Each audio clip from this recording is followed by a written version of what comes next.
दोस्तों अभी तक आपने एक नागिन को ही अपने नाग के मरने का बदला लेते हुए देखा होगा, क्योंकि कहा जाता है कि नागिन एक क्षण भी अपने नाग के बिना नहीं रह पाती। नाग की मौत के बाद नागिन नाग का बदला लेती है और फिर बाद में खुद भी मर जाती है।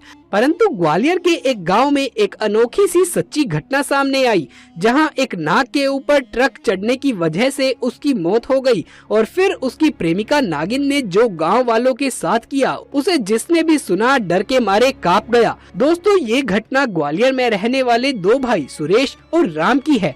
सुरेश और राम किसी काम से दूसरे गांव गए थे। उनका खुद का ट्रक था। जब वो घर की तरफ ट्रक से वापस आ रहे थे तो रोड पर अचानक से एक नाग आ गया। क्योंकि ट्रक की स्पीड ज्यादा थी तो पता ही नहीं चला कि कब वो नाग गाड़ी के नीचे आ गया और नाग की वही मौके पर ही मौत हो गई।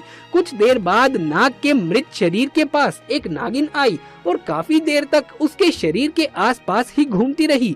दोनों भाइयों को पता ही नहीं चला कि उन्होंने एक नाग को मार डाला है। दोनों भाइयों ने मजे से रात को अपने माता पिता के साथ खाना खाया और सोने के लिए चले गए। परंतु आधी रात को एक नागिन खिड़की के रास्ते आई और सुरेश को उसने डस लिया। सुरेश तेजी से चिल्लाया तो नागिन खिड़की के रास्ते से ही बाहर निकल गई। सुरेश के माता पिता और भाई राम ने जब सुरेश को देखा तो वो डर के मारे रोने लगे, क्योंकि सुरेश का पूरा शरीर नीला हो चुका था और मुंह से झाग निकल रहा था। अपने भाई को बचाने के लिए राम तुरंत बाइक लेकर गया और पास ही के प्रसिद्ध सपेरे को घर ले आया। सपेरा जानकार था। उसने तुरंत सुरेश के शरीर को देखकर ये बता दिया कि इसे एक नागिन ने काटा है। सपेरे ने अपनी विद्या से ये जान लिया कि एक नागिन ने बदले की आग में ये सब कुछ किया है।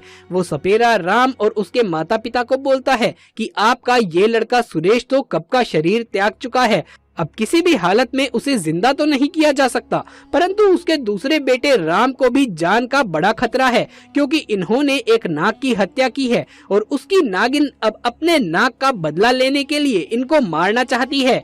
एक को तो वो मारने में सफल भी हो गई है और अब अगर आपने अपने दूसरे बेटे राम को बचाने के लिए कुछ नहीं किया तो उसके भी प्राण यूं ही चले जाएंगे। आपको आज ही मेरे साथ अभी शिव मंदिर चलना होगा, क्योंकि नागिन आपके बेटे को मारने के लिए आसपास ही कहीं पर छुपी हुई होगी और मौके की तलाश में ही होगी और केवल महादेव ही अब आपके बेटे को बचा सकते हैं।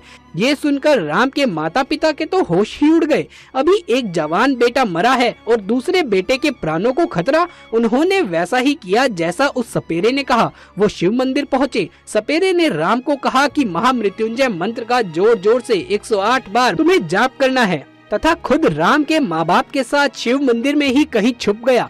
भगवान शिव की प्रतिमा के सामने राम महामृत्युंजय मंत्र का जाप जोर जोर से करने लगा। तभी वहाँ शिव मंदिर में वो नागिन राम को मारने के लिए आ पहुंची। जैसे ही वो राम को डसने वाली थी, अचानक से तेज सी बिजली कड़की और नागिन के पूरे शरीर में आग लग जाती है और वो भस्म हो जाती है। महादेव शिव ने राम की जान बचा ली थी। सपेरा और राम के माँ बाप ये सब झाड़ियों में छुपकर देख रहे थे। तब राम का 108 बार महामृत्युंजय मंत्र का जाप जब पूरा हुआ तो उन्होंने उसे ये सारी कहानी सुनाई। ये सुनकर राम भी बहुत हैरान रह गया। उस नागिन से उसे भगवान शिव ने ही बचाया था। सभी ने महादेव को प्रणाम किया और राम को एक सबक मिल गया कि गाड़ी चलाते समय हमें पूर्णतः सावधान जरूर रहना चाहिए। कहीं हमारी लापरवाही की वजह से किसी बेजुबान मासूम की जान न चली जाए। तो दोस्तों ये थी हमारी आज की वीडियो। अगर ये वीडियो आपको अच्छा लगा हो तो इसे एक लाइक करके अपने दोस्तों और रिश्तेदारों में इसे ज्यादा से ज्यादा शेयर करें। महादेव शिव के सच्चे भक्त कमेंट बॉक्स में हर हर महादेव जरूर से लिख दें और आगे भी ऐसे ही इंटरेस्टिंग वीडियोस देखते रहने के लिए हमारे चैनल को सब्सक्राइब करके पास वाले बेल आइकन को भी दबा लीजिए। जल्द मुलाकात होगी आपसे किसी अगली वीडियो में। तब तक के लिए आप सभी का धन्यवाद।